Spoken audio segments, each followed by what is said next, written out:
So, very good morning, everybody. This is the third teaching in our series on forbearance, third of 5.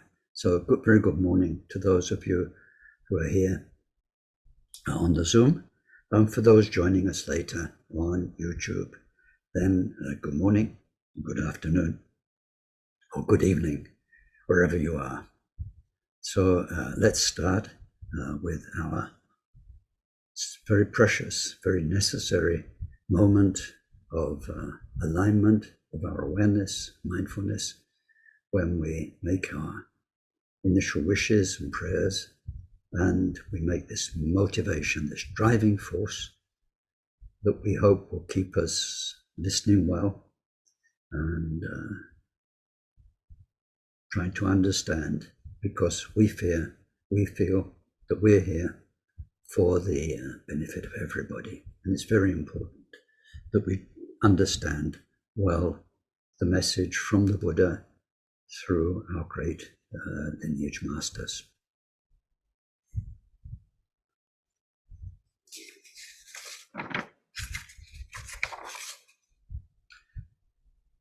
We take refuge in the Buddha, in the Dharma, and in the community of most noble minds.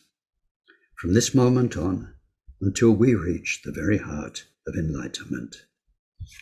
Through the practice of generosity and all 6 transcendent virtues, may we reach total awakening and every enlightened quality to be able to truly help sentient beings so lost in samsara. May each and every being be well, live long, be healthy, be well provided for, have good friends, find respect, live in places of peace and plenty. Most of all, may they practice Dharma. May they each create the causes for these things to be their wealth in future lives. May they be free from suffering and from creating causes of future suffering. May they discover the natural, sacred well-being that's totally beyond suffering and attain the great equanimity, free of closeness or distance from anyone.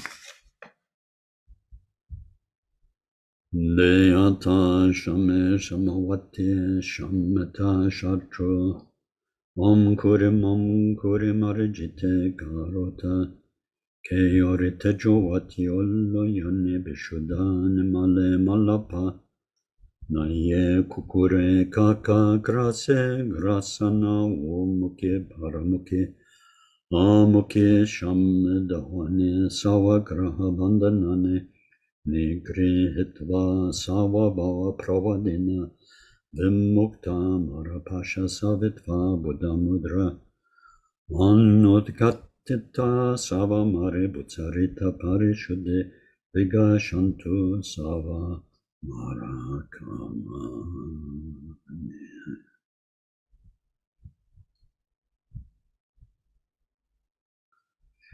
Glorious Guru, source of all blessing, ever present above our heads on lotus and moon seat, through your immense kindness, ever sustain us, that the accomplishments of body, speech, and mind flow from you, and we are one.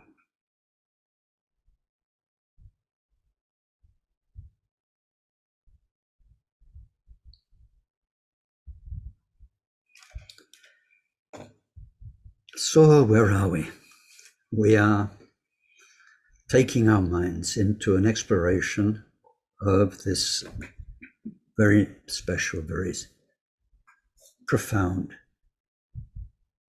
very necessary topic of forbearance. We are exploring Gampopa's teachings, and within Gampopa's teachings, we're in the section about Santideva's advice for developing forbearance and dealing with our mind's propensity to be disturbed, upset, angry, and all those other things we already explored in the first talk. Let's zoom out a little bit now to see why we are where we are. So, of course, Buddha taught, you all know, 2,600 years ago, more or less. And his teachings remained unwritten for centuries.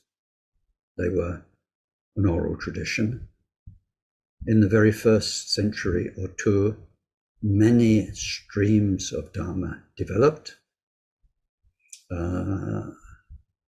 Many of them.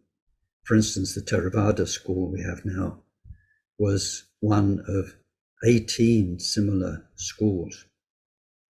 The others disappeared with time, or they were absorbed into what we now have as the Theravada, but they all had slightly different versions of what the Buddha taught, slightly different emphases and slight disagreements about some things. So with the centuries, then what we now call Mahayana Buddhism emerged. But it didn't emerge bang, all of a sudden there was Mahayana. It emerged slowly, and it took form more when Buddhism came into writing, and then through the writing, then monastic universities developed. First of all in central India, where Buddha had taught, but then in various places that became extraordinary centers of learning in what we now call Bangladesh, Bengal. It used to be called Vangla in the old days. So that's way to the east of India. And then also in what now we call Pakistan, which is Kashmir, and then further west up into Pakistan and Afghanistan. And once they had the writing, and there was this huge geographic separations, then different trends emerged, and especially the Mahayana developed through Buddhist commentaries. There's the Buddha's original teaching, and there are commentaries. So this is a huge topic. I've touched on it several times. But when the Buddha taught over 45 years, he didn't on day one think, okay, 45 years. So let's make a program, right? Years 1 to 5, years 5 to 15, we'll do this. Buddha taught in response to requests. And he traveled, and the requests came from newcomers, beginners. They also came from people who were already established gurus, who became his followers, who came from what we now call Hinduism and so on. Very advanced minds, very accomplished yogis, and very learned scholars. So as those 45 years went by, Buddha taught on different occasions, sometimes on this topic, sometimes that topic, according to the requests. It wasn't organized. Once there was writing, that took a few hundred years, and Buddhist scriptures. And then once there were Buddhist universities, then Buddhists started putting it all together, collecting all the things Buddha had said about karma or on this topic, and then organizing the information, analyzing it, and then presenting it. So now we're 400-500 years after the Buddha. And then 600-700 years after the Buddha, we get the Mahayana expositions, which say, yes, but this is what the Buddha's intention was. And then onto the scene comes Nagarjuna, so famous, brilliant mind, and he was inspired by the great bodhisattva Manjusri. And so his writings, his thinking, his analysis of Buddha's teaching who made a huge impact. From him, through his main disciple like Ayadeva and his disciples and their disciples like Chandrakirti, a whole lineage of interpretation emerged as it went down through the centuries. So Nagarjuna's what? Some people say about 150 AD, 250 AD to 250 AD, 2nd century, 3rd century. A lineage came down, and there was some fine-tuning. So Nagarjuna was interpreting the Buddha, but then his followers over the century were interpreting Nagarjuna this way, a little bit this way. It's nice. It gives us a very interesting variety of thought to draw our own conclusions. It's wonderful. Until we get sometime around like the 8th century, the next huge name in Mahayana, well, not quite the next, but in this particular line of thought, Santideva. Santideva, in particular, gave us what's called the bodhisattva way, the bodhisattva's way of life, which is an absolutely vital, central, long text on how bodhisattva, how they do it, how they put it all into practice. So just now, we're in Shantideva's 9 points. Now this whole lineage that comes down from Manjushri Bodhisattva through Nagarjuna, Ayadeva, Chandrakirti, and all the way down to Shantideva, very much emphasizes the second turning of the wheel of Dharma, Buddha's teachings on shunyata, and in particular Buddha's teachings on shunyata, which stop us turning Buddhism into something solid, Buddhist practice into something solid, which had happened in India with the various schools.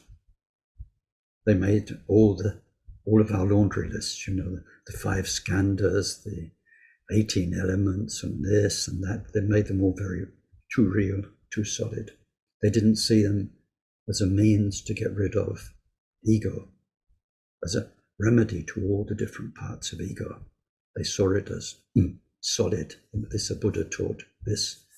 So Nagarjuna's particular task in Buddhist history was saying it's not quite so solid as it seems. So in Nagarjuna's root verses of the Middle Way, 27 chapters, then he said, cause and effect. Cause, boom, solid. Makes effect, boom, solid. Does it? And then he applies incredible logic. He gets us thinking. And it's very disturbing thinking, because at first you think, he's trying to pull the wool over my eyes. This doesn't exist, that doesn't exist. You think, come on, of course it does. And then you start thinking about it in the way he indicates, and it's troubling. And by the time you finish thinking, you think, damn it, he's right. And we made it all very solid. So that was his job. Nagarjuna, Manjushri Nagarjuna, all the way down through those people to Shantideva, makes one lineage of Mahayana thought, which has a name. The Tibetans called it Zamotawiluk. That means the tradition of the deep view, because it really emphasizes shunyata, the non-lasting existence, that things only exist in an interdependence that happens so quickly and so changingly you can't pin it down. You can't pin anything down. But through this constant flow of interaction and interdependence, because of that, nothing exists in its own right, independently, lastingly. So the constant taking apart of our inbuilt tendency to make things real, make them solid, that's Nagarjuna's speciality. About 2 centuries after Nagarjuna, so this means by the time that Nagarjuna's second turning teachings were widespread, well known, very much applied in our Buddhist practice. Along comes Asanga. And his half-brother, Vasubandhu. Long story, we don't go there today. But Asanga gave us a different take on the Buddha's teaching, which we now call the third turning of the wheel of Dharma, Buddha nature teachings, and said, yes, of course, this doesn't exist really, doesn't exist lastingly, doesn't exist independently, sure. But nevertheless, here you are, here I am. And even though we can't say karma's solid, it's so true that I'm me, you're you, interdependently, impermanently. And there's a very deep need for a path. And so Asanga's two gifts to complement the wonderful work that Nagarjuna had done were to bring us the Buddha nature teachings, to know that once we have seen that none of our illusions are solid or real like they seem, then what is the real truth of the matter? Our mind is Buddha. Our mind is loving. Our mind is wise. It's not just nothing. It's not a big blank. So Asanga gives us that gift, but also the gift of describing wonderfully the path, the stages of the path, the necessity of the path. And I was thinking about that this week. And so in the upcoming program, then we have a one-off session when Forbearance is finished, just a refresher for all 6 paramitas, an overview. And then we'll spend a few sessions with diligence, paramita. After that, I'd like to do one session going through the 22 similes for the bodhisattva path. It's beautiful teaching, and it really highlights the journey that we're on from beginning to end through 22 similes. So anyway, there was Asanga. At first, his half-brother Vasubandhu, who lived remotely from him. Asanga was a Kashmiri, sort of Kashmiri these days, probably be a Pakistani, but of course in those days, the different areas. So he was up in the northwest of India. His brother became a great scholar in the Shravaka traditions, Hinayana traditions. And eventually his brother converted to Asanga's view. And because he was such a brilliant scholar, he made lots of texts, including texts like the 10 bodhisattva level text. From Asanga himself, we get the bodhisattva bhumi, the bodhisattva levels, so teachings on the path. So what we're doing in Khenpoken's teaching is we're going first through this tradition from Nagarjuna down to Santideva to see the 9 ways they tackle forbearance.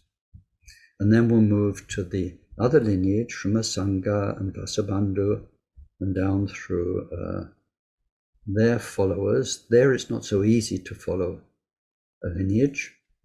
I said I'd do it. I get lost in history, but anyway, I hope it's interesting. For instance,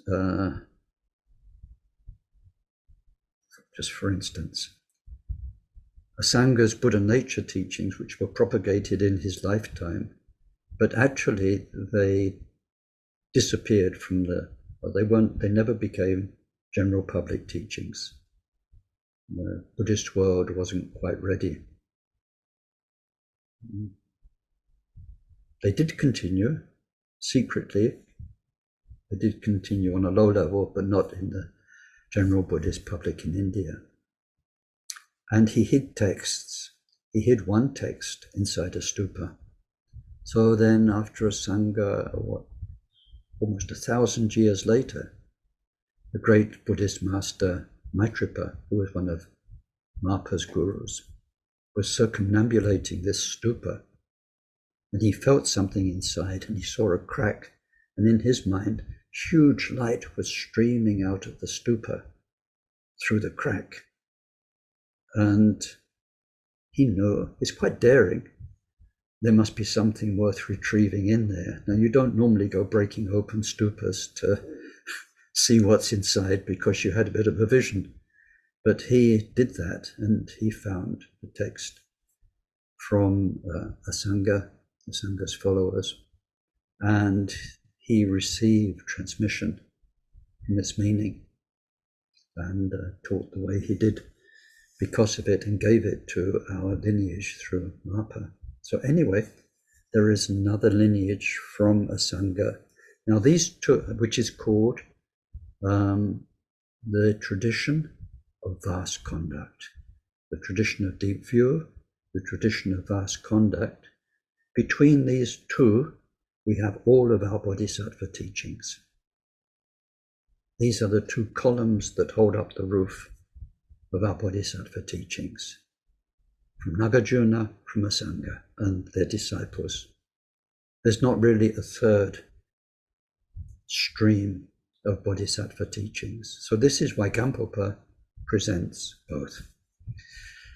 So that's the history part, and to give you a bit of perspective about why we're doing what we're doing, and so that you know that once we've done Shantideva's version and Asanga's version, we've covered the main points about forbearance and dealing with anger.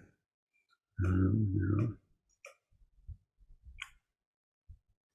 Okay, so last week, I have to do a bit more history, sorry, but it's necessary. Last week, we went formally through these 9 ways of cultivating forbearance, according to Shantideva's text. The history is that Dharma was an oral tradition for so many centuries. When it did become written, in many ways it lost something. When it wasn't written, the only way you could learn Dharma was to learn it by heart. There weren't books, there weren't libraries. Lots of Buddhists couldn't read, but they could speak, and they studied, and you learn by heart. When you learn by heart, you can't learn long developments and expositions. What happened for teaching, and this carried on through Buddhist history, despite lots and lots of writing, is that you write the essence down as verses that people can learn. Badum, badum, badum, badum, badum, badum, badum. Badum, badum, badum, badum, badum, badum, badum.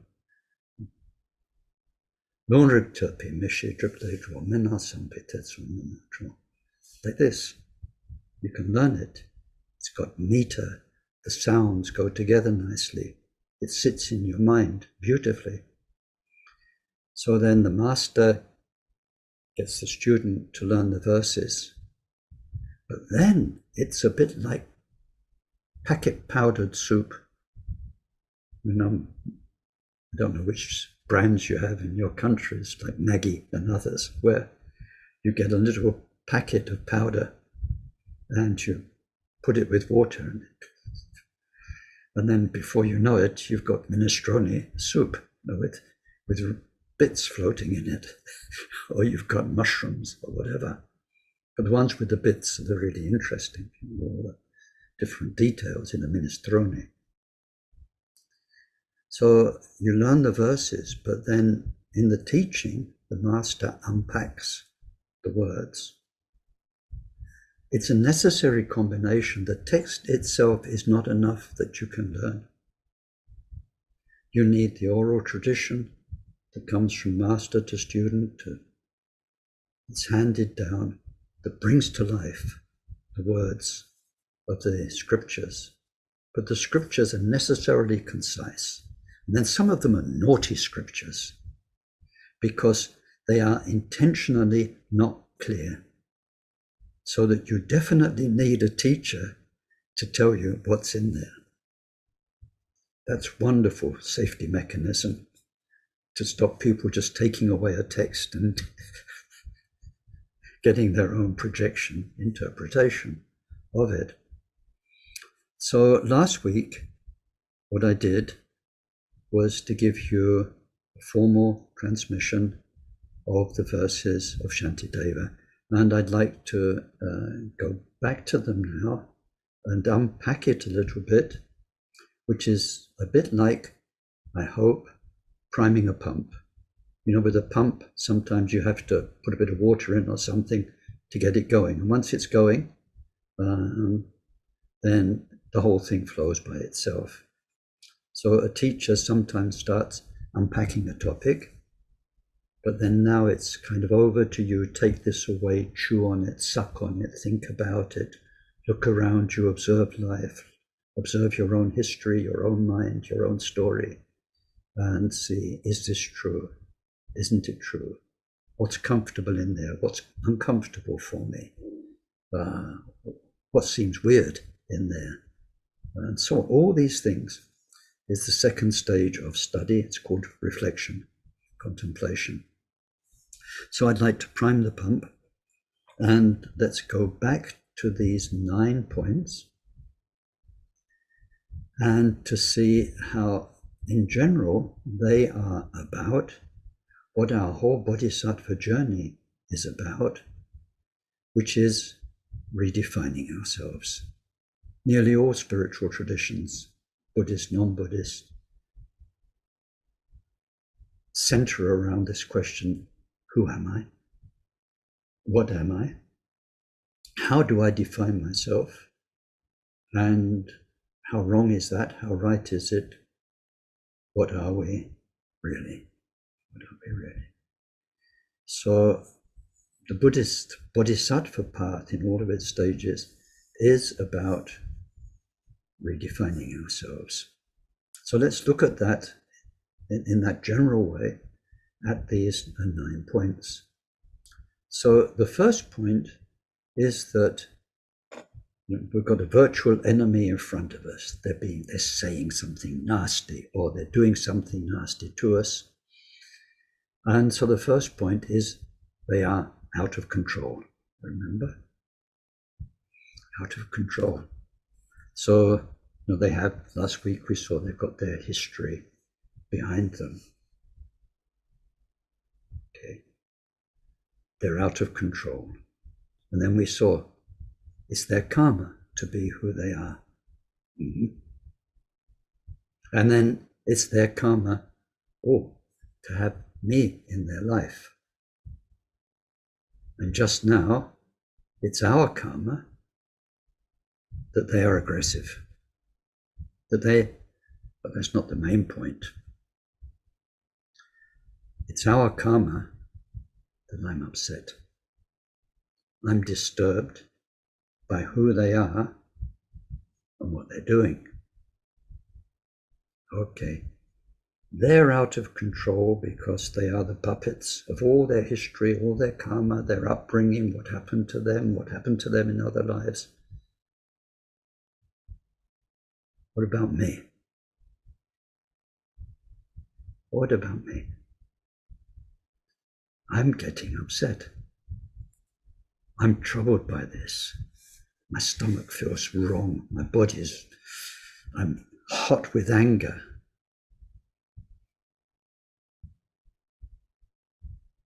I'm out of control. I'm out of control. So we think about ourselves.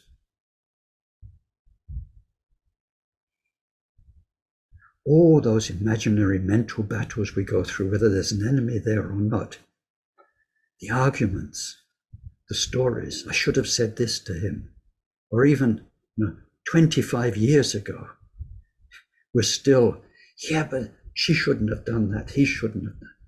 All of this non-stop storytelling that's conflictual, where you're against somebody else, there's right, there's wrong, there's blame. Are we still caught up in all of that? I hope you're not. I have to confess, as teacher Ken, I am. I'm still a puppet of my history. Now, but the point is, I made the bodhisattva promise, and where I'm going is definitely up and out. However hard it is, whatever work it takes. It's said that in the bodhisattva vow. Today I am born in the family of Buddhas. Today I become an heir, a child of the Buddhas. From now on, may I never do anything which sullies this noble, faultless line. Yes, I made that promise. I make it every day, every morning. And I mean it. So now there's aggression number 27,936 happening. Here we go again and again and again. You know, here we're in forbearance and aggression. It can be desire and passion, it can be jealousy, all of those things. As a bodhisattva, we want paramita. Paramita means out, the far shore, away from all of this, beyond, transcendent. It means transcend. So we won't transcend if we get into it, the fighting, the blaming, the retaliation. So in the classical teaching, then we think the enemy is out of control. Now we'll come back to this kind of idea when we get to Asanga's teaching in a slightly different way. So anyway, that's the first one. The second one, we think, this is karma. I have the karma to be in this situation. Okay, it's not just, so last week we saw it's not just the other person's fault. If I didn't have this karma, this couldn't be happening to me. Okay, but then let's take that further in the sense of redefining ourselves now that we are bodhisattvas. Do I perpetuate this karma by adding episode 27, well, whatever the number of thousands was, to it? Continue the repetitive cycles. That's what samsara means. Here we go again. Here we go again, fighting again, blaming again, in a conflict with another person again. Is that my mind? Is that my heart? Is that what I want it to be? No. No. We want to put an end to all that. Go far beyond it. And then we look around. These first 2 points. Use modern words like agenda. Everyone's got their own agenda. Just look around you in life, the people you know. And I remember, it's just incidental, but it's a clue.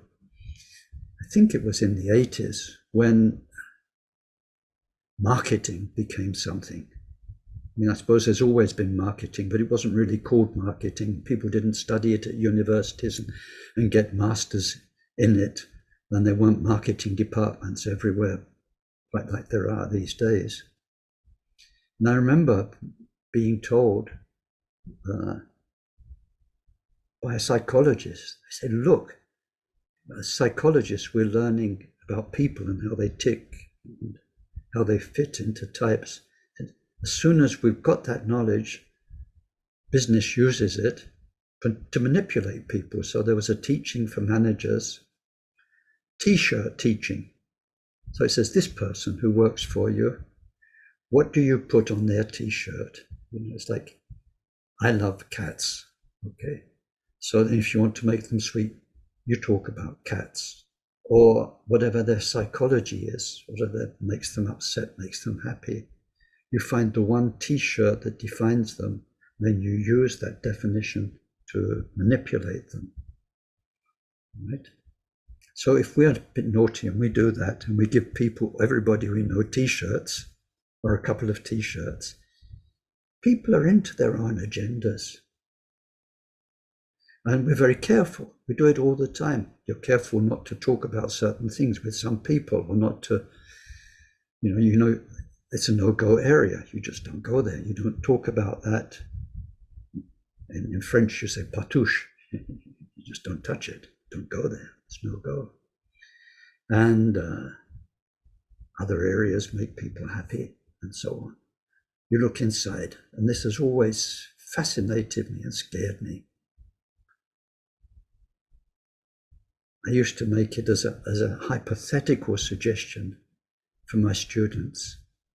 I say, just go to the local town, like Dumfries, at random pick a house, and then walk in the door and see what goes on in the family. Now, of course, you mustn't do this in real life. But you've got a father, a mother, maybe a couple of children, one's grown up, teenager, younger, and you feel all the stresses, the tensions, the domination of one on the other. And because one's dominated, then how they become to their elder brother, their younger sister, all the things that can't be mentioned, all the things that cause a blow up in the house. And the drama inside every house. You go in the next house, different drama. The next house, a different drama. The whole world is in this t-shirt, agenda, personality thing. So of course, when we get together, there's conflict. Sometimes there's harmony. Sometimes people get on amazingly. They can have extreme political views, but someone else has got the same extreme political views. They become great buddies. And somebody else has got the opposite views, and they're fighting. That's life. And somewhere in there, we've got our own t-shirts, we've got our own agendas, we've got our own sensitivities, and we've got things which disturb us and upset us. So the bodhisattva path is radical, and we must grasp this if we're practicing the paramita. It's radical. It doesn't matter if that person's right, wrong, the blame, this is going on. Of course, through compassion, we do what we can. But that's not the point. For thousands of lifetimes, it's been like that. Every life we've had. Even I see here the squirrels fighting each other with territory and agendas. All life's like that. What we're doing is getting out. We're getting a Buddha mind, a natural mind. Nothing but kindness, no matter for who it is. And wisdom. And you can't get wise when you are plumbed into your own agenda. You can only see things through a blinkered, narrow reality. We need to liberate ourselves from our narrow-mindedness. So these first 2 points about out of control and karma, when we think about them and apply them to ourselves and our bodhisattva path, then it's very revealing. It's quite inspiring. It's quite a challenge. And then the third point was about being, it says, the fault of one's own body. This is a huge reflection, and it's something I've seen not that many of my Buddhist friends really get into and take on board. It's not realizing we're in one of these things, human body. We're so used to it. We got used to it since we're a baby. We came into it when it was a very raw kit. We didn't have ideas. We didn't have names for things. We just kind of saw shapes and colors, heard sounds that we didn't recognize as language. It would be very good if we could do some kind of regression therapy so that all of us went back to those first months to realize what it's like to be born into a human body. We've got these windows on the world, these eyes. That's all we see. There's so much else. They say we experience, 1% of the electromagnetic spectrum. 1%. There's 99% we're not even aware of going on all around us, electromagnetically. So anyway, we're in one of these things. And then inside this thing, we've got hormones. And you grow up and you go through puberty and attraction, and there's all of that kind of thing. And then we need to eat. We get hungry, thirsty. We've got nerve endings. We start to learn comfort and delight and discomfort. We're so used to it. Every day of our life, we've grown up and been conditioned by our family, our parents. We don't have the objectivity to realize that our huge Buddha mind for the moment, through the power of karma, has been plunged into this kit with the experiences it had, the people it met, and the whole way it felt about them, because you're in this biology. So when we think about that, it's fascinating. Once we start becoming mindful of it, and the real deep mindfulness of body, it's not just walking across the shrine room floor and feeling, your toes touching the ground and feeling kind of peaceful and nice walking Buddhist. It's a beginning. It's a beginning. But you're in this body, and you're going to be in this body till you die. It's a blessing and a curse.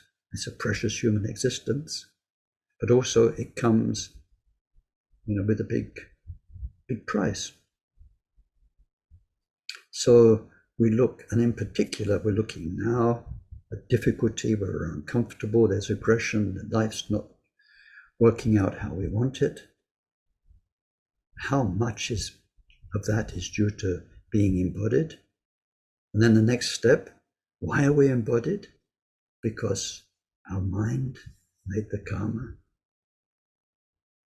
to take on this particular human life that we have now. So this mind,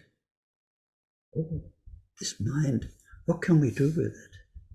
This mind, is it just going to make more karma and more karma? Or can we make this mind beautiful, liberated, peaceful? Not self-centered, but a friend for everybody.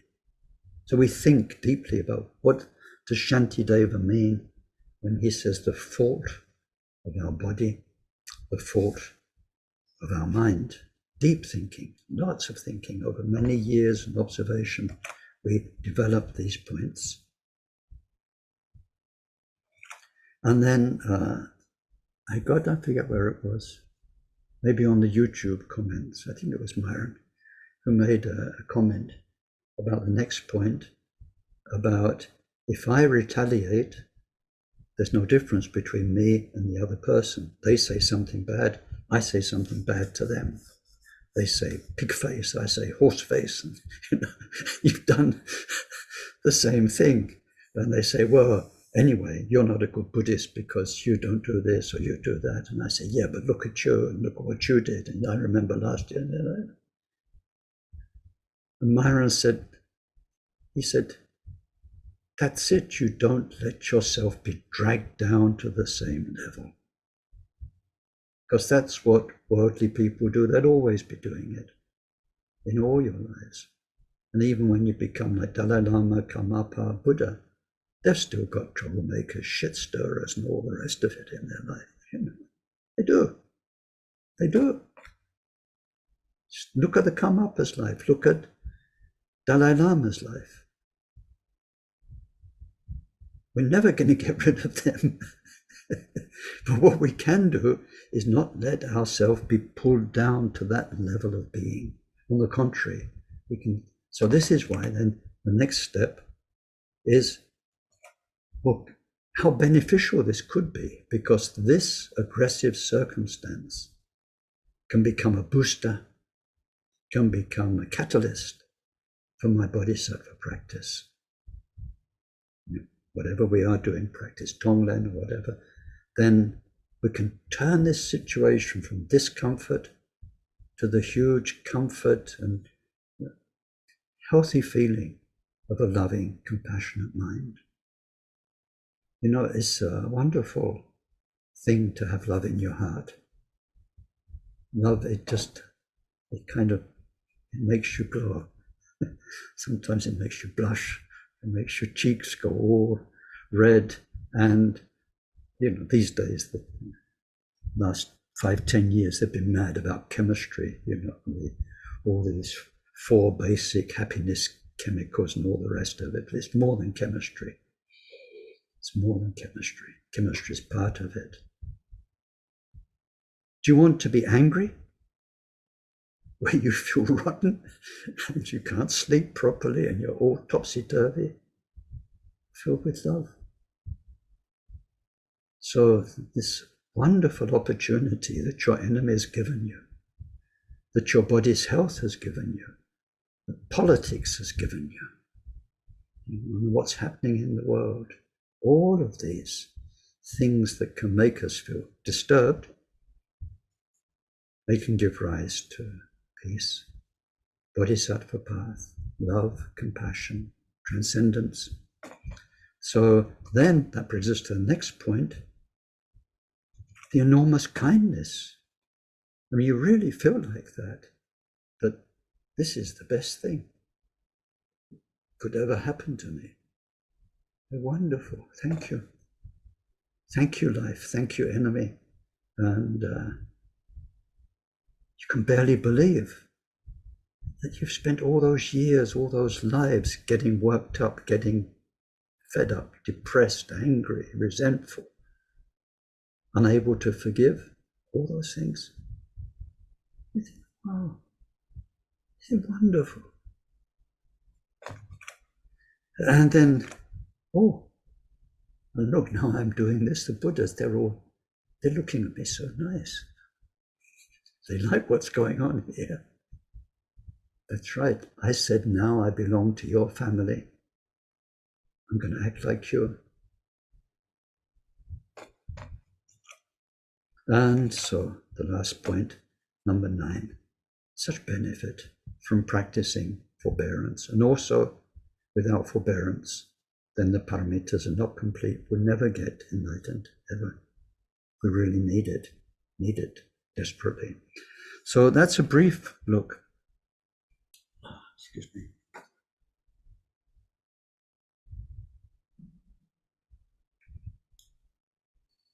At Shantideva's teachings from the lineage from Nagarjuna, from great bodhisattva Manjushri. Now we look at the teachings from Asanga, who was inspired by the great bodhisattva Maitreya. And so it's not different, it's just a different presentation through 5 key points. Behind these 5 key points, when we know more, if you know the feel of the Buddha nature teachings, Asanga's tradition, the teachings of the graduated path, then you'll understand these 5 better and understand why it's these 5 in particular. But just now, we'll take them in a kind of simple, formal presentation of the words. So there are 5, again, notions, 5 key ideas that will help us. And the first one is that the person causing you harm, so it's still the same thing. There's a person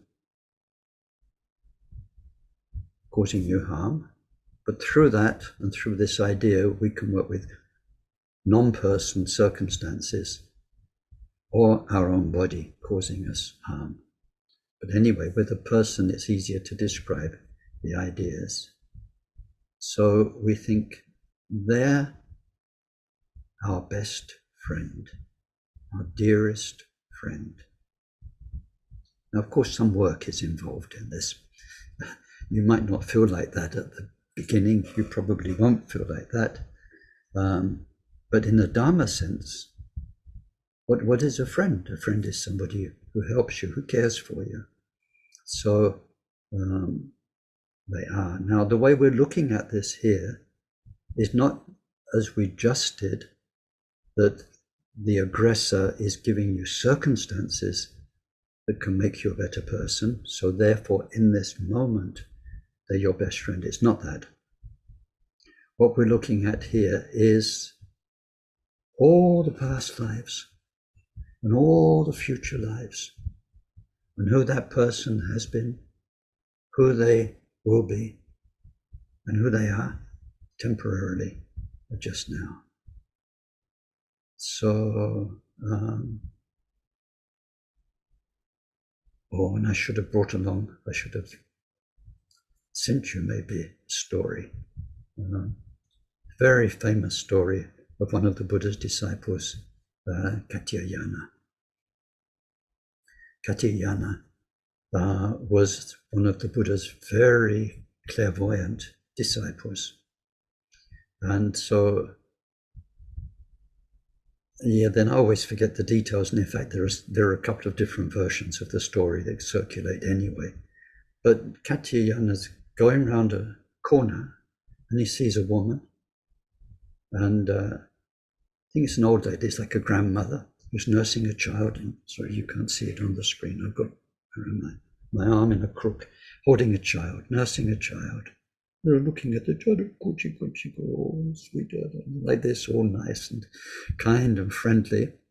She's just finished eating a fish. So there's fish bones. And she's throwing the bones to a dog that's been waiting. So that's the scene. The dog waiting for the bones, her eating a fish, and then the child. Because he's clairvoyant, he knows the past lives instantly, and he just stops in his tracks and looked at her shocked.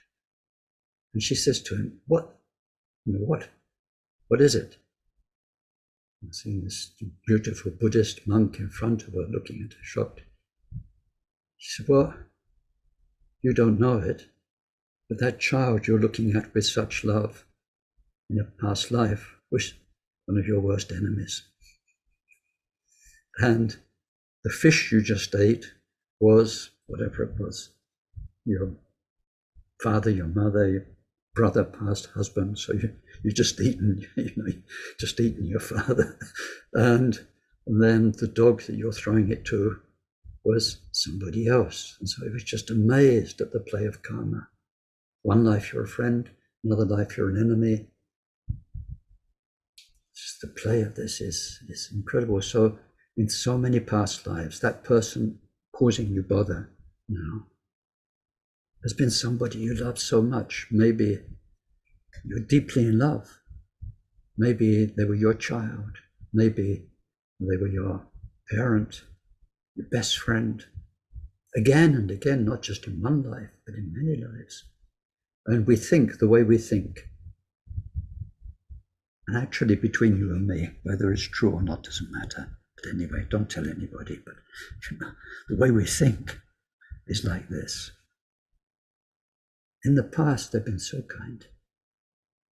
And not only that, at some time in the future, they will be a bodhisattva. And one day there'll be a Buddha. Past friend, future Buddha. We learn to look on everyone through these eyes, no matter what they're doing now. And there's a very good example in the Bodhisattva scriptures.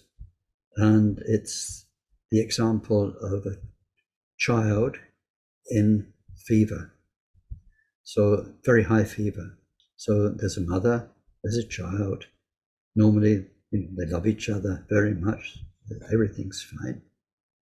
But then because of the fever, as sometimes happens in fever, the child is delirious. So it's striking the mother, whatever's going on, hitting her and saying unkind things. So it says, does the mother think, oh, well, you're useless, and just walk out and leave the child because, if somebody is hitting you, hurting you, saying nasty things? But that's no good. You don't want them anymore, do you, in your life? So does the mother just say, oh, well, it was nice while it lasted, but now you're useless. I don't want anybody hitting me. I don't want anybody saying those things to me. Look after yourself. Or does the mother feel even more love and compassion because this child she loves so much is now out of his head, hurting so much, suffering so much, so ill? So this is why we look on people as someone who's been so heart close in the past. When we relate to their Buddha nature, this is very much Asanga's teachings. We learn through Asanga's teachings to relate to the Buddha inside everyone. And it makes a beautiful heart-heart connection. Whether that can actually be, how can you say, known in relative reality, reacted to or not, doesn't matter as we go through life. We should walk down the street. We see everybody like this. So that's the first notion.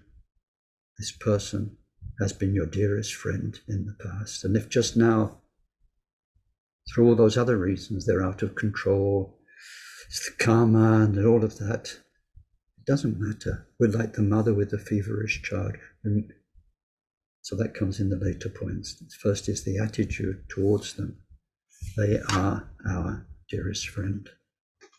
And then the second point is a bit more Nagarjuna-ish. It says, these are merely phenomena. And I'd like to, this is a serious topic, but I'd like to, how can you say, make a 2-minute interlude with a story. And it's when Khenpo Sotim Jamtso was coming to Samiling, and I was his interpreter. So we're looking at what, late 70s, early 1980s, something like that. And there's a third person in this story, who unfortunately died young, but it's Tempa Negi. Tempa Negi was a lovely man.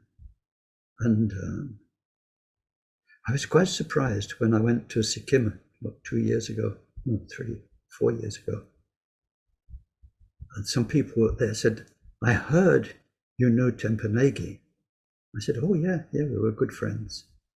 And all of a sudden they were very kind of like this, because his mum, sorry I'm getting distracted now, but these are lovely stories. His mum was a famous Manipa. She was a lay person, but she was so devoted to Chinrezig, and she had such Chinrezig presence and knew the teachings, that she would lead groups of 200, 300, 500 people on a Chinrezig retreat until they'd together done 100 million or Manipadme hongs. And they often did this in caves, smaller groups. So Tempa Negi grew up sometimes in caves with his mum and the Manipadme hong. He was born on the Indian side of the Tibetan border of a Tibetan family. So he was conscripted into the Indian army at one point as a translator. Anyway, he was connected to the 16th Karmapa, and through the Indian connection, the Tibetan connection, he had excellent Sanskrit, Tibetan, and English. And he's the first Tibetan I ever met who could quote me Shakespeare, and a very romantic character. So he had a big, very big heart. So the 16th Karmapa sent him to Europe to help Katya and myself translate the text that the Karmapa asked us to translate. So I was in a car with and driving Khenpo Sotim Jamtso and Tempela to Samiling. Now, to get to Samiling, you go over the hills and there's lots of sheep, and this was in April maybe, lots and lots of baby lambs. So Tempo, who was very romantic, said, Khenpola, Khenpola, look at the lambs, oh, look how sweet they are, in Tibetan. And Khenpola was sitting there like this in the seat. He said, I've already observed this phenomenon in my life. So the contrast between the two. I mean, Khenpo was teasing him. He probably thought the lambs were sweet as well. But it was just the, oh, no, that lovely little lambs. And then I've already observed this phenomenon. So here we're looking at phenomena. Phenomena, anger, aggression. So then shunyata, voidness. Voidness means interdependence. Causes and conditions have made this happen. It happens changing every split second. It doesn't last. There's nothing you can grasp. Every tiny moment, fraction of a second, 64th of a second, it's changing. Nothing you can grasp, and then it's gone. The situation's gone. And while it's there, it is these phenomena coming into our mind, into our perception in this human body. So you see, this teaching contains the other 9 in a different way. So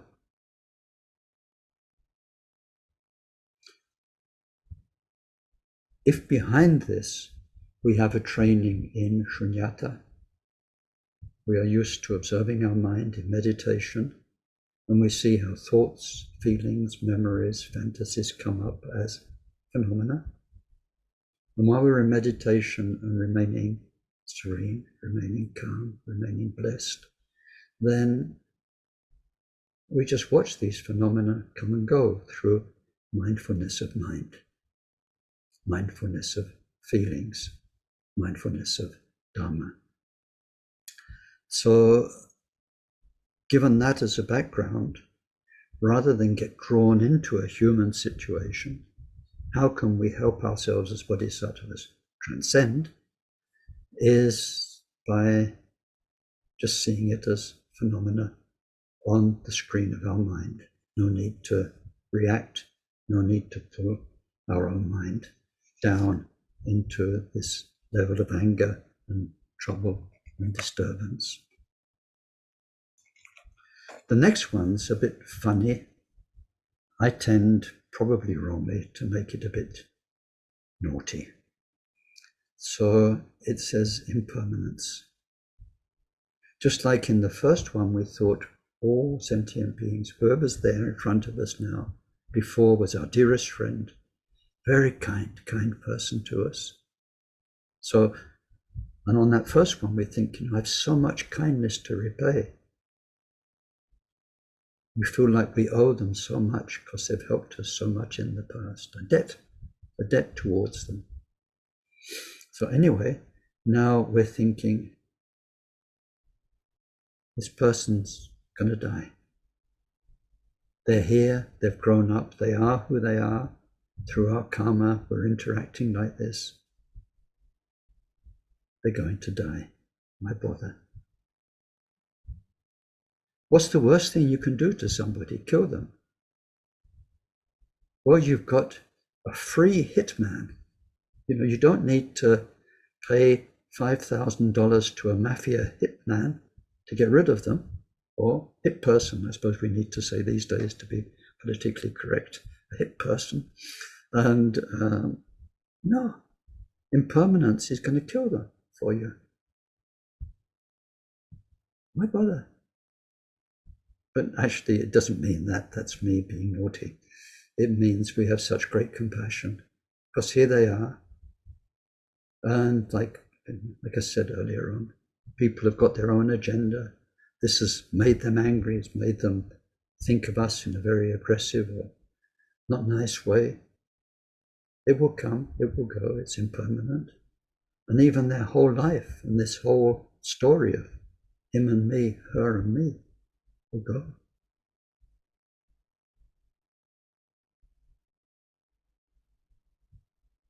I believe, of course I can't prove it to modern scientific standards, but in my own life, I've known, as far as I'm concerned, because now I'm old, people who I've known their lives quite well, and they've died. And then as time has gone by, I've come across their reincarnation. And it's astounding. There's something there. There's something there that's the same and absolutely recognizable. But then the life is just so different. So different. It's not like these movies, Schwarzenegger or somebody, where they come back and there's film 2 and film 3, Rocky 2, Rocky 3, something like that. When I come back, it won't be Ken 2, it will be a different person with a whole different story and history. But something in there will be so recognizable. So from my own experience, I've come across this, and it really puts, and this is the main point here of this impermanence, it puts a perspective on things, like the first one. Okay, that person has been our friend, our dearest mother, or whatever in past lives. There'll be a future life, there'll be a Buddha. And now we're seeing just now that they're this person, temporarily. Why would my beautiful mind get so upset for this temporary manifestation that will go away? And that poor person, they are so involved in this. And their whole life maybe will be like this, and then they'll die. My life is a precious life, a life with an opportunity to find a free mind, peaceful mind, beautiful mind. And this will pass. This moment will pass. So we think of impermanence. Then the next point is to contemplate suffering. And still we're focused on the enemy, on life, person, or in life circumstances. And life is suffering. Here we are in a human body in this world. And then when this is unpacked, we have the 3 levels of suffering. Suffering as manifest suffering, when things really hurt, when they're really dramatically not good. Suffering as change, where things are not ostensibly bad or hurting, but they will do because of all the mechanics of cause and effect. I've not shared it recently, but an example of this second type of suffering. I grew up in post-war London. I was born immediately after the war, 1947. Where I lived was half bombed out buildings. When I walked to school every morning, I walked through next to ruins. The family had ration books, and food wasn't good, and it was short supply. By the time I was 5 or 6, I was a bit undernourished, just lacking something. So I needed the supplements of the time, which were not like modern supplements, all in wooden packets, cardboard packets, cod liver oil and all sorts of syrups and funny stuff that you got from a pharmacy where nothing was packaged yet, and it was delivered out of bottles. And anyway, I had an elder brother born before the war, quite a lot older, and he was doing his military service in Germany. And he'd come home, and one Christmas he came up with a huge box of chocolates. Now, chocolate was a rare thing. And so this very, and they were in rows, different types of filling, and white chocolate, dark chocolate. And I ate too many. And I was sick as anything afterwards, because I wasn't used to such high concentration of rich food. Now, I just imagine Buddha eyes seeing Ken little boy with a box of chocolates. Now, each chocolate was a paradise. Cherry filling, nut filling. It was really just like amazing. But looking with wise eyes, Buddha eyes, you know this is going to end up in a toilet and like that. It's inevitable. Sometimes life's boxes of chocolates inevitably take us to vomiting down the toilet. So this is the suffering of change. If you know about cause and effect, what we do to get our pleasure is creating suffering for the future. And the last type of suffering is existential suffering, where we're simply not glowing bodies of light in the Pure Land. We're in a human body, we've got a lot of karma. Suffering's part of where we are because we are not what we could be. That's the suffering. We are limited, our mind is limited, our circumstances are limited. We don't have a limitless mind and manifestation of mind. We're not in a Pure Land. So anyway, we know all of this through the teachings on the levels of the path and how we do get out of human existence and to other levels of existence, being, purity. So we are here to put an end to suffering as much as we can in the world around us, but most definitely inside the only area where we have power, our own life. We must put an end to suffering and causes of suffering. So the fourth notion is to remind ourselves of the suffering that's in life and our own duty to alleviate suffering, and certainly not to cause more by retaliating, by fighting back, by perpetuating the karma, by making the other person feel bad, whatever. Certainly not to make more suffering, but given the circumstances, do whatever we can to alleviate suffering.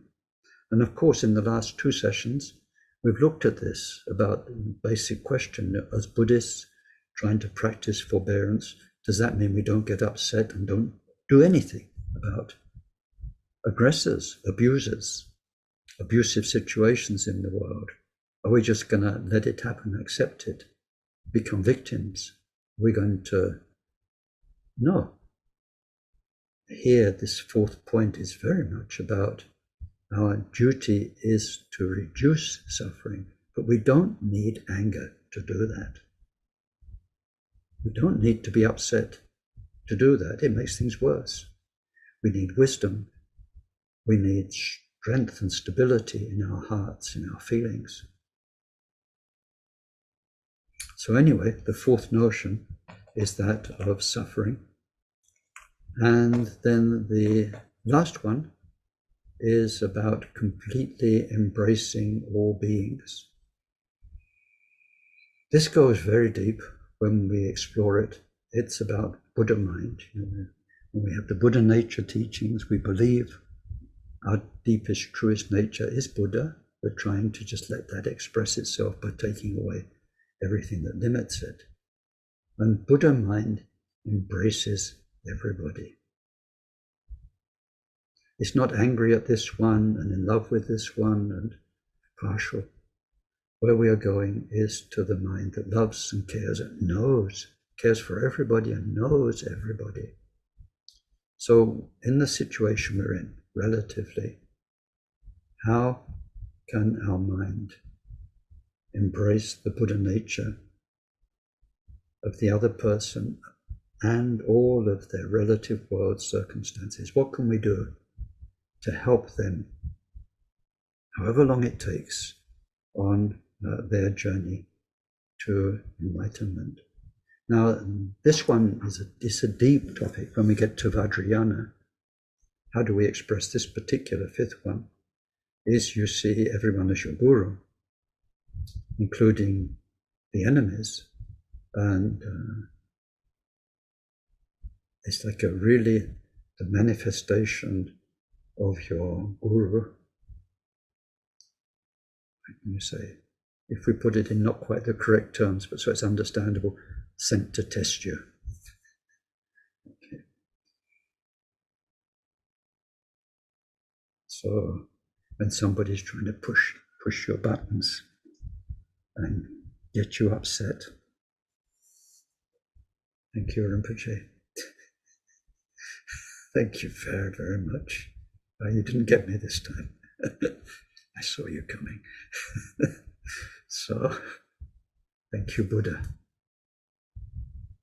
That kind of thing. But it's so many deep, when we do what I really, really want you to do, deep think, take these things away, sit with them, bring them to life for yourself. Be ruthless, if you don't feel that something's quite right, why? Where do you and this truth conflict? There's a lot to discover in that area. That's our area of growth. So there, one way or another, up to now, we've seen that there are 3 levels of forbearance. There is forbearance of things, mainly of people that make us upset. Then there's 2 more levels to go. There's forbearance in the face of suffering, which is a particularly focused aspect of forbearance. We're not looking at enemies and aggressive life circumstances now. We're looking more deeply into suffering and suffering in our own lives. And last, there's forbearance of truth, to put it bluntly. So next time will be, yes, so that's next week. When we meet, we'll be looking at forbearance. What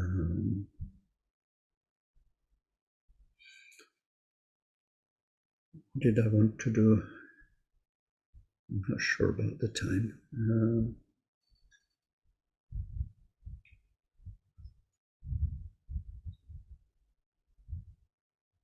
Yeah, we'll save it for next time. Yeah, there's a Milarepa song to one of his female disciples, and she was a really super meditator. And it's an example from circumstances. We'll do this bit of the song next time. It's a long song, it's beautiful meditation advice. It's not politically correct these days in some ways. It might be unacceptable to many people. We have to go back to the context. But when he's teaching, he says, forbearance is like a sheepskin coat. Now, of course, sheepskin coat is going to make some people go up the wall. But, we have to go back to Tibet. People who live in really extreme climates, it's survival or not survival.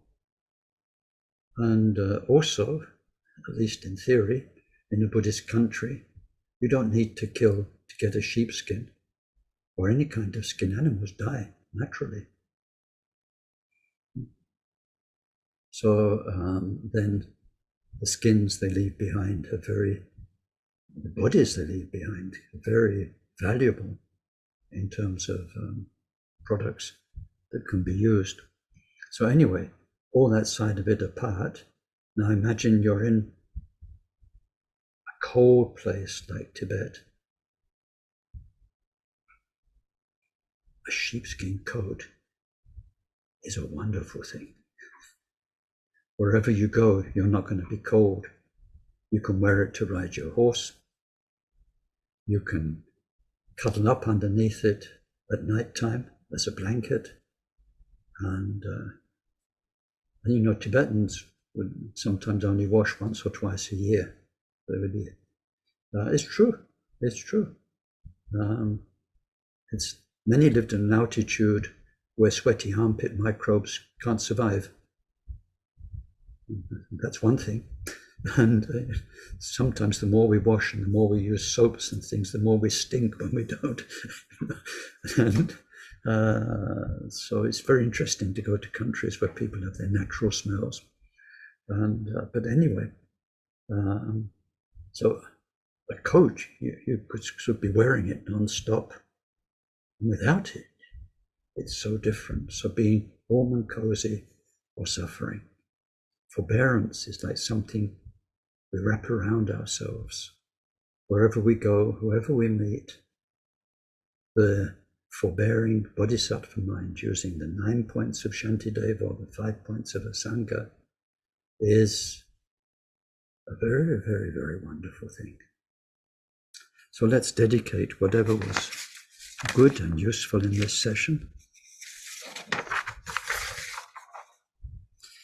May whatever virtue was created by this session contribute to the state of omniscience being attained by the main enemy, our mind's defilements, being completely defeated. Through that, may each and every sentient being become freed from the ocean of existence, troubled by the waves of rebirth, aging, sickness and death. May this precious bodhicitta arise in those in whom it's not arisen. May its development know no setbacks. May it increase ever more and more. Through this virtue, may we quickly achieve Mahamudra and establish every single sentient being in that same accomplishment.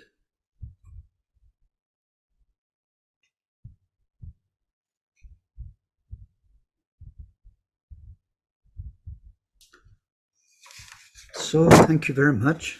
Now it's, I don't know if you've got anything you'd like to add or any question you'd like to ask.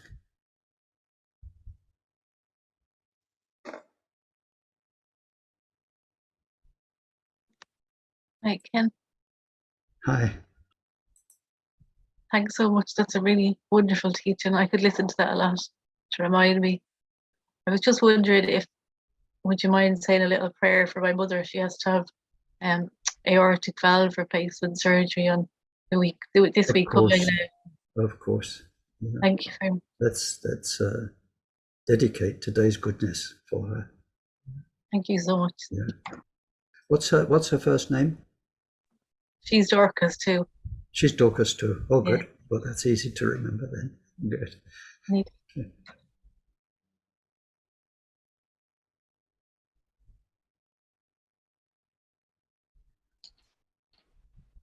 Ken. Hi, Ken. I was waiting for somebody to ask a question. Oh, there you go. Do you have a question? I'll stop. Was that Steve? No, go on. You go ahead, Neil. Oh, okay. I just wanted to say thanks very much for today's talk. Your history lesson of the sort of movement from Buddha Shakyamuni to Nagarjuna to Shantideva to Asanga. That's very useful for putting the whole teachings about the bodhisattva way of life and forbearance in a setting. Also, you mentioned while doing that something was, the way you put it was, something was lost when there was the change from oral teaching to having it written down in short, sharp phrases that you learnt, and that the one-to-one explanations from the guru are an important addition to that. So I think it's very interesting that today you gave a lot of stories, in anecdotes and so forth, which is a very good way of adding that we're not one-to-one, but in a sense we are one-to-one. They are very good one-to-one additions. So thanks very much. You're very welcome. That's how it works. It's how I learned. When my teachers unpacked it, they used examples from their own life. They used classic examples and stories. And so to make it, how can you say, clear, the verses that are very pithy and beautifully expressed and highly memorable, they were there from the start in the oral tradition. And even if they weren't in poetic verses, then the sutras, like the most famous, the first turning of not the first turning, what's it called? The first teaching of the Buddha about the Four Noble Truths. Now, in reality, that teaching took place over about 7 weeks. And the Buddha had his 5 former companions who became his first 5 disciples. A couple would go and beg while the other ones took teachings, and then they'd turn around. The other ones would go and beg while the others took teachings. So the Buddha communicated everything about the Four Truths in quite some detail. The sutra that we have, and that people read as though Buddha just sat down and said that, is a summary of the 7 weeks teaching in a very short form that everyone could learn. And then because they had their own teachers, that was unpacked into all the details about what is suffering, causes of suffering, and so on. So it's always been learning by verses or learning by heart. Once it was not just written down, but when the scholastic monastic places of study started to develop and grow and become quite big ones, then that's when the analysis and the shastras and people making encyclopedias of Buddhism, where they analyzed the Buddha's teaching and put it all together in categories and made sequences. There it gained something, because there was a very, very useful analysis of everything the Buddha had said about karma, what he'd said about this, the right conduct, the vows. So what's called the Tripitaka emerged, and then the commentaries on the Tripitaka. But then when it lost something is, first of all, it became much more head stuff than heart stuff. It wasn't so much about right conduct and practice and simple, but once you've got lots of information, the scholastic side of people starts comparing and thinking, and they don't get the whole picture. But then the people who made the encyclopedias, and in particular, there's one called the Mahavibhasha, which was such a good handbook of Buddhism that everyone used it.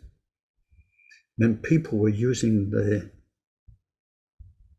they're not really commentaries, because they're not commenting the original text. They are, Shastra means expositions. They started using those rather than the Buddha's original teaching. Great. But what's the problem? Who wrote that analysis? And they weren't as perfect as the Buddha. They had their own agenda. So the inequality of transmission that we get from the Buddha's own speech, original teachings, is very, very wonderful. Once it comes from somebody who is a great Buddhist teacher, a wonderful person, but not Buddha,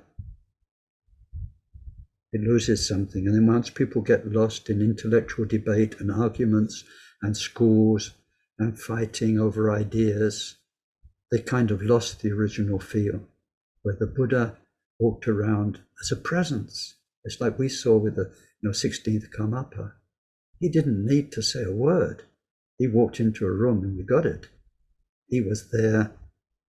You felt it. You lived it. Everything he did. Like Akon Rinpoche. His whole existence was a living example of mindfulness. So the intellectual side and the development of the great Buddhist universities had a good points, but also it lost something. And especially there was a shift away from the ones using the commentaries. So they were in around the year 0, 1st century before, 1st century afterwards. There's a school called the Sautrantikas emerged, and they were a let's go back to the Buddha's teaching movement, who also They were quite good thinkers.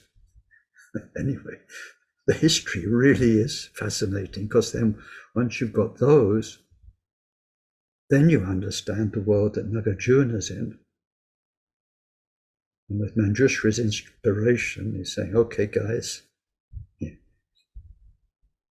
great so far, but do you realize what you're saying? And then bringing another level. So what happens in the Buddha's life, we call it the three phases of the three turnings of the wheel of Dharma, where the Buddha gets his message across. And then once the basic message is across and enough people are mature in that, the second level of message, and then for the best ones amongst those, the third level of message that we see in the Buddha's teaching life, 45 years. It's almost like in India, over the next 1,000 years, in fact, almost 1,500 years, those three levels manifested slowly as the centuries went by. It's fascinating. It's absolutely fascinating. Steve. Yeah, thanks, Ken. I really just wanted to reflect on why you're getting no questions and the silence that was there. I felt that this was probably one of the most important teachings I've ever heard. I've heard most of it before, except for the overview of history. I've probably heard most of it before, but it hasn't had the same impact as it's had today. And it seems to me that it's not just about forbearance today. It was really about right conduct. It seems like it's the ground for right conduct and a real motivation for that. And I just want to say thank you. Right. Thank you very much. It is, and all these paramita are linked. But then what we'll see in the overview, is why I wanted to do an overview, is there's a progression. So putting what you said the other way around, once we're really exploring right conduct and wanting to live in the right way, then these questions of then how do we handle this in life, which is upsetting for me, which is uncomfortable for me, which is hurting.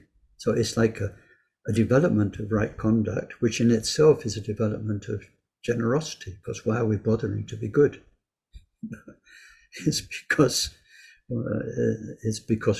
we want to give our life in the service of others. So then we have to be very kind to others and do the right thing. So it just goes deeper and deeper. They're marvelous, the six paramitas.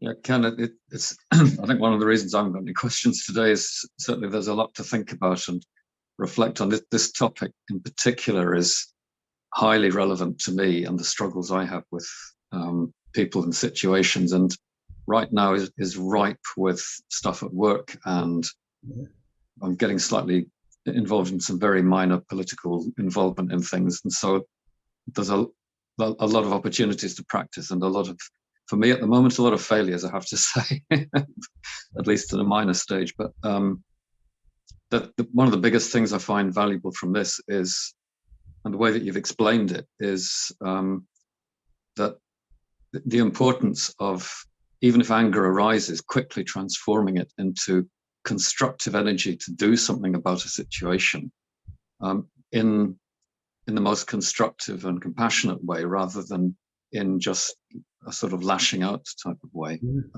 which for me is the big difference between being angry in a situation and reacting aggressively, or even passively.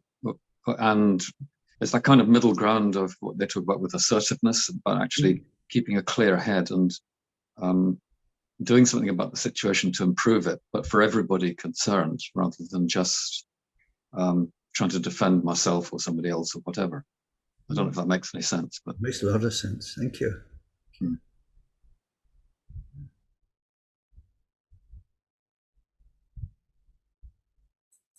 I mean, you don't have to find questions. It's just I like to give an opportunity in case there are.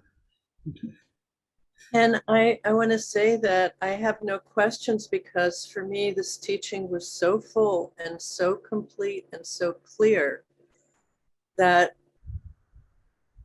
it just puts back on my plate the practice.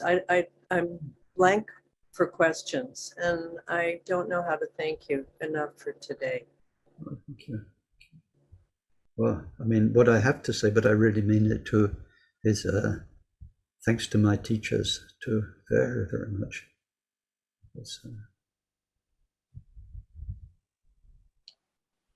And that's the whole point, you know, all the way from the time of Buddha, this wonderful, again in the bodhisattva teachings from Santideva, it says, this is the one medicine to cure all the ills of the world. This is the waxing moon of Dharma. This is the brilliant sunlight of wisdom. This is a great tree of rest for those weary of wandering in samsara. It's the one food that nourishes us. It's this, all these teachings on bodhicitta, that they have survived time and been handed down so in such a living way. It's a blooming miracle.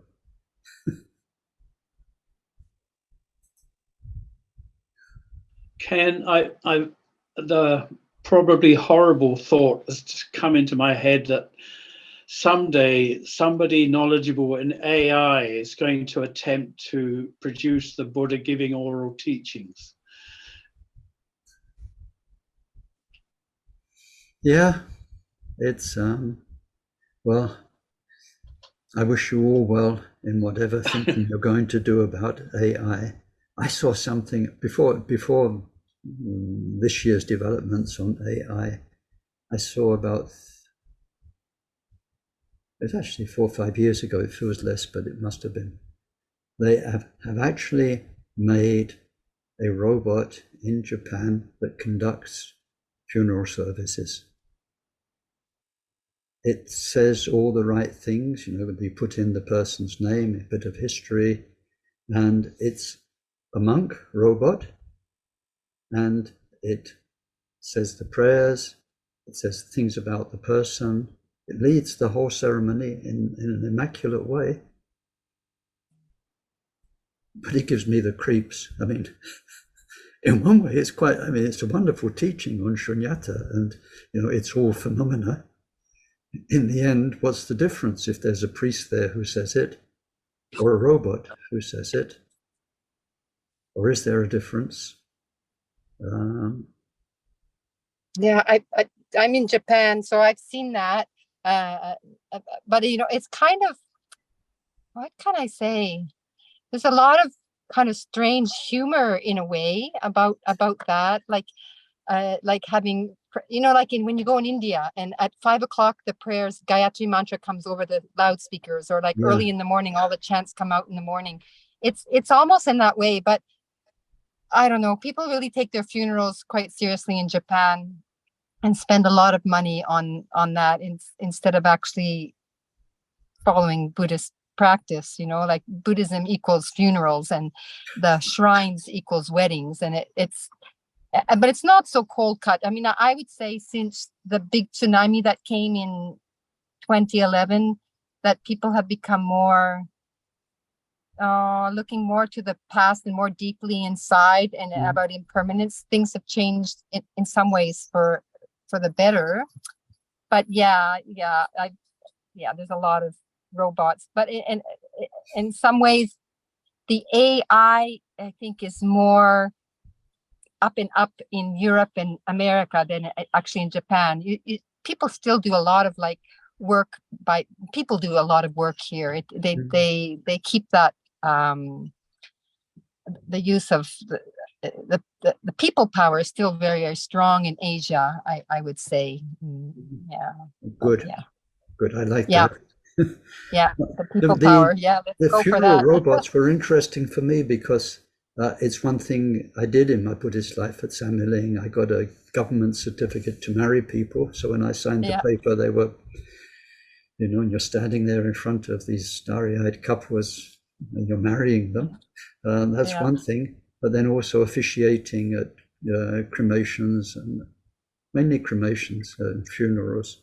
And so, you know, having been there and done it, and then seeing with quite some surprise, yeah, of course you can program a robot to say the words and to do the things. And I found it just an interesting challenge to my own thinking about, is there a difference? What is there a difference? And like, if Ken's there saying the same words,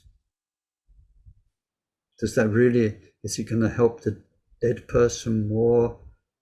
Is there something that comes from me to the people who are gathered in the room that's going to help them with their grieving a bit more? I found it very interesting thinking. Yeah, it is interesting because it's about the people gathered together and they're listening to the traditional prayers. So maybe the priest isn't the main conductor of that.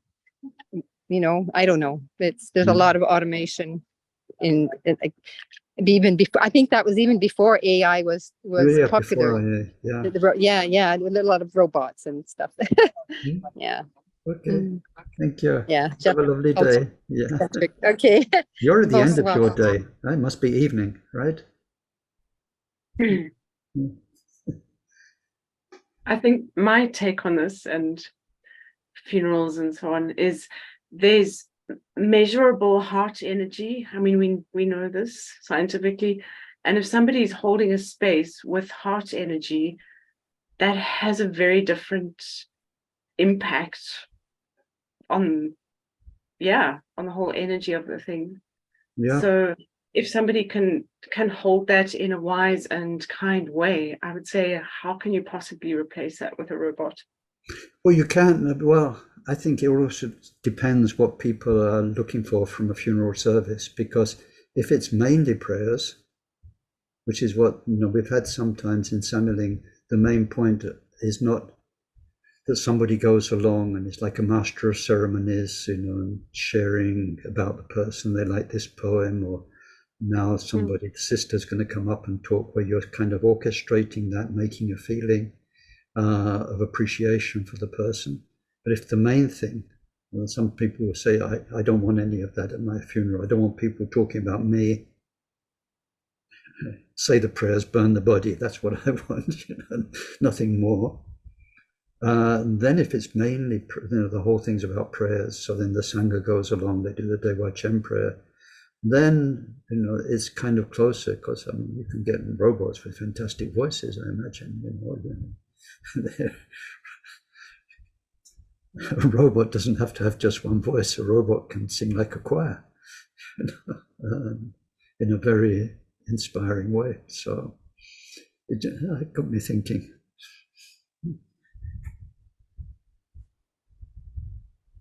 Okay, I think see you next week. Have a lovely week, and Thank you, Ken. bye for now. Thanks, Thank you so very much. Bye bye. Very much. Puts-ins. Bye. Right now. Thank you, everyone. Sure.